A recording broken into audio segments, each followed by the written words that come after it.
नमस्कार दोस्तों, आशा करता हूँ आप सभी अच्छे होंगे। आज हम चर्चा करेंगे 22 फरवरी के आंसर राइटिंग प्रोग्राम पर दोनों प्रश्नों के बारे में। जैसा कि जानते हैं हम लोग 9:15 पे मंडे, ट्यूसडे, वेडनेसडे, थर्सडे और फ्राइडे तक हम लोग कंटिन्यू 2 आंसर पर डे करते हैं।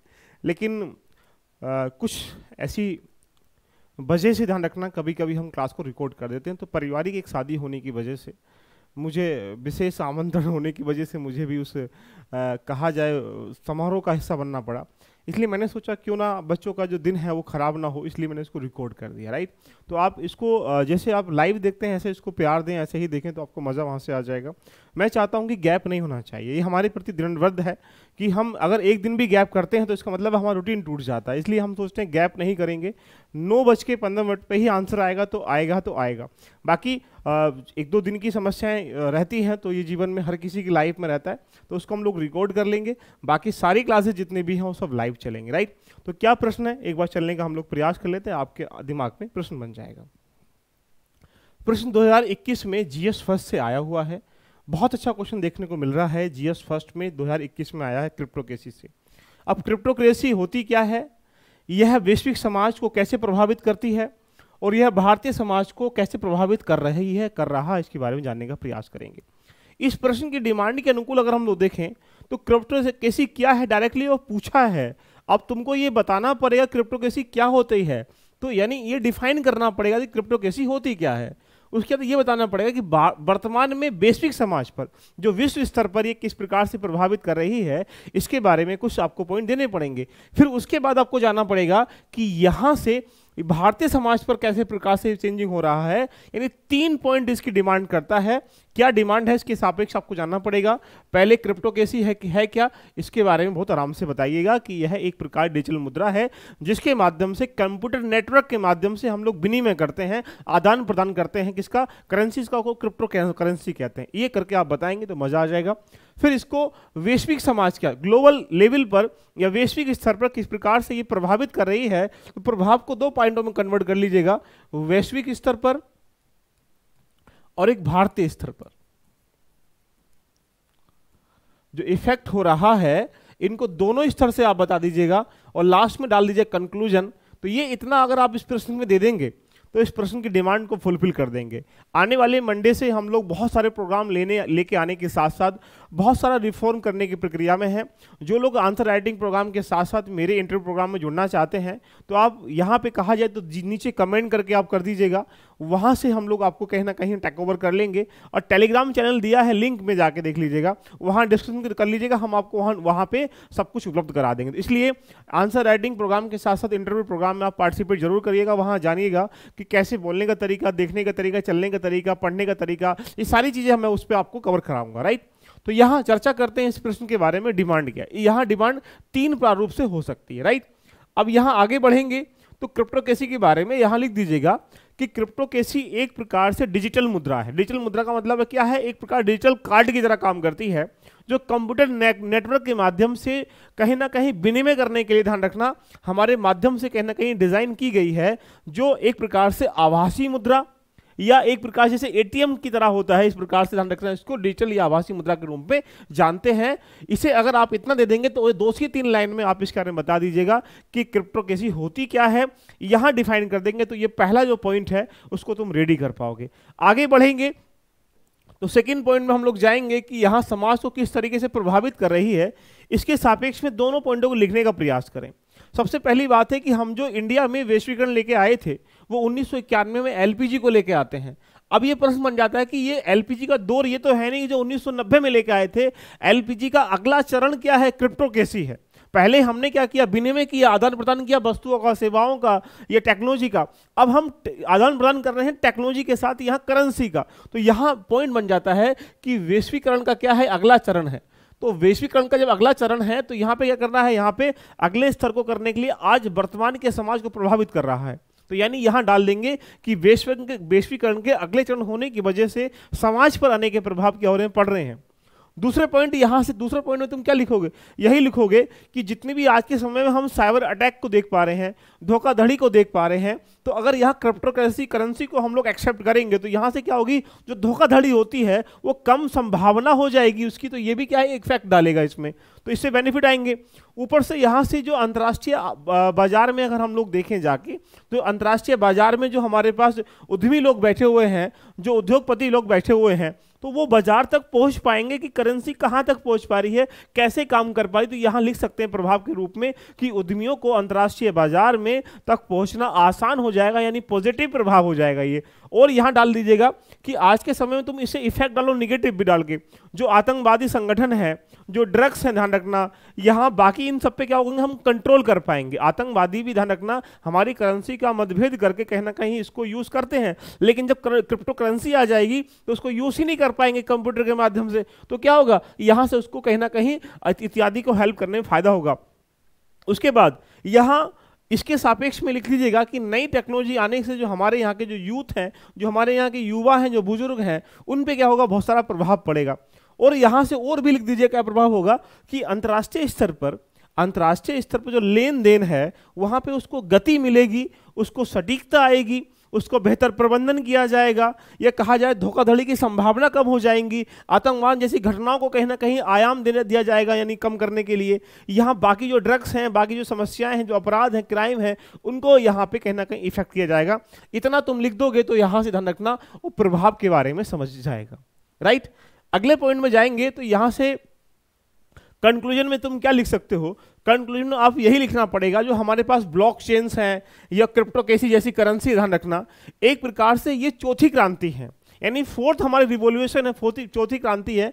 इससे भारत को बच नहीं सकता, इससे भारत बच ही नहीं सकता, क्योंकि हम भी उस विश्व का हिस्सा हैं, जो पूरे वर्ल्ड स्तर में जो चीज़ें हो रही होती हैं उसका भी हम पार्ट होते हैं। तो यानी याद रखिएगा कि हमारे देश में ये जो ब्लॉकचेन है या टेक्नोलॉजी के माध्यम से हम लोग आज के समय में क्रिप्टोकरेंसी लेके आ चुके हैं, तो ये क्या है, भारत इससे नहीं बच सकता। हमें क्या करना चाहिए, हमें यहाँ क्रिप्टोकरेंसी की रूपरेखा को विकसित करने के साथ साथ यहाँ प्रबंधन करके वैश्वीकरण के भागीदार करने के लिए सामूहिक राजनीति की या सामूहिक रणनीति के साथ साथ यहाँ पे आवश्यकता है कि किस प्रकार से इसे बेहतर इंप्लीमेंट किया जाए, जिससे एक प्रकार से वैश्विक स्तर पर क्रिप्टोकरेंसी में हम भी पार्टिसिपेट कर सकें।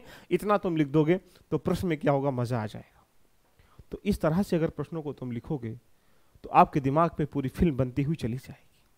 आइएगा ये प्रश्न के सापेक्ष में जो हमारे प्रश्न पूछा गया था, इतना दे देंगे तो आपके दिमाग में बन पा रही होगी पूरी फिल्म। देखिएगा कि क्रिप्टोकरेंसी क्या है, यह वैश्विक समाज को कैसे प्रभावित करती है, भारतीय समाज को प्रभावित कैसे करती है, इन पॉइंटों को हम लोगों ने आपस में कवर कर लिया।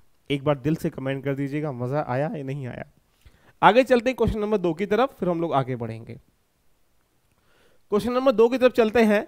ये 2022 में प्रश्न आया है यूपीएससी की धर्मशाला से, GS1 का ये प्रश्न है। क्या कह रहा है देखिएगा, क्या भारतीय धर्मनिरपेक्षता के निर्माण में सहिष्णुता, टॉलरेंस जो है, आत्मसातीकरण और बहुलवाद प्रमुख तत्व हैं?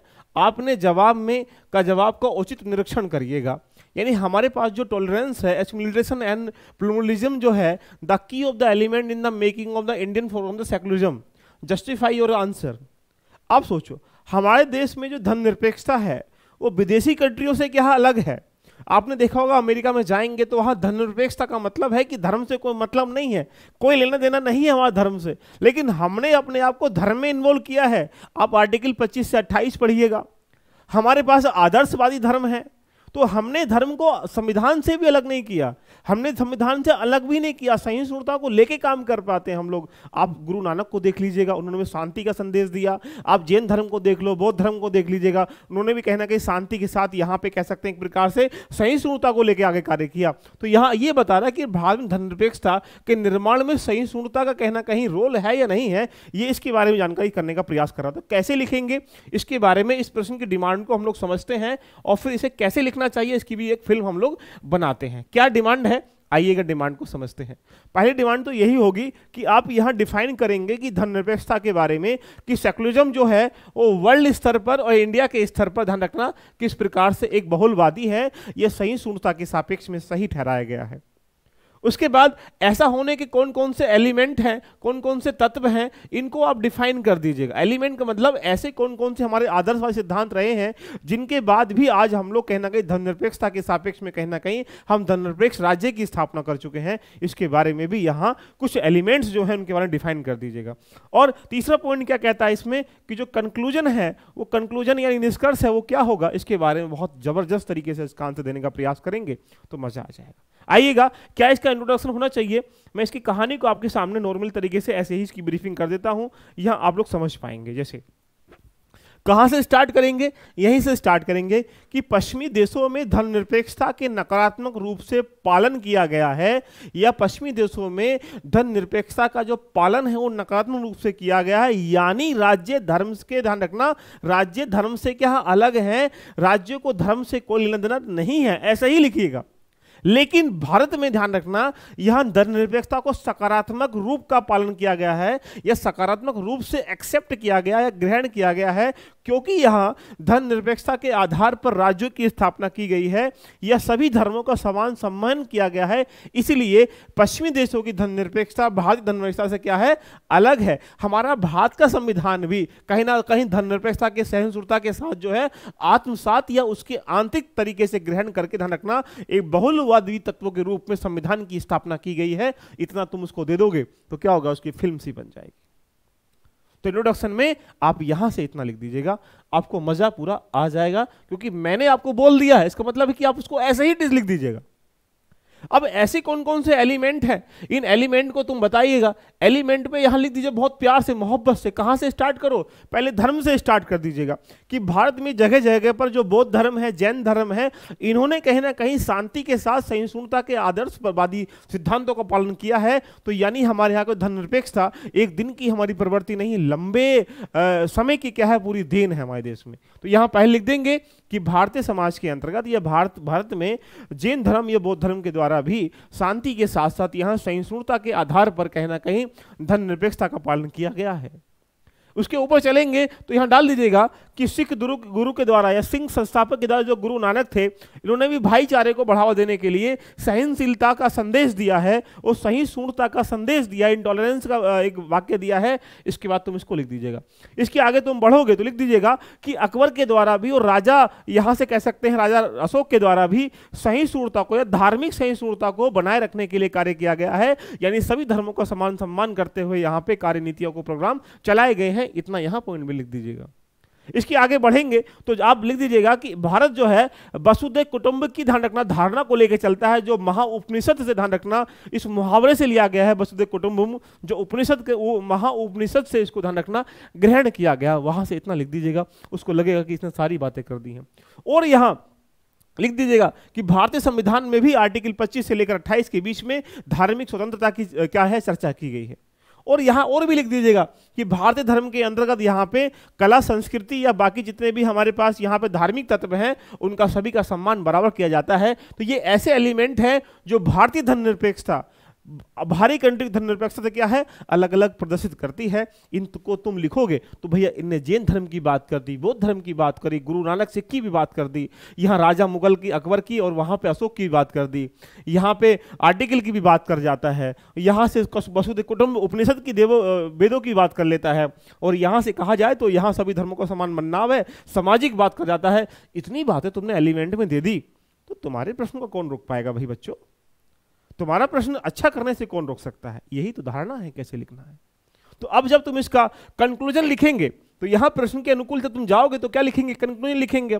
अब कंक्लूजन में क्या लिखेंगे, इस बात को समझने का प्रयास करें।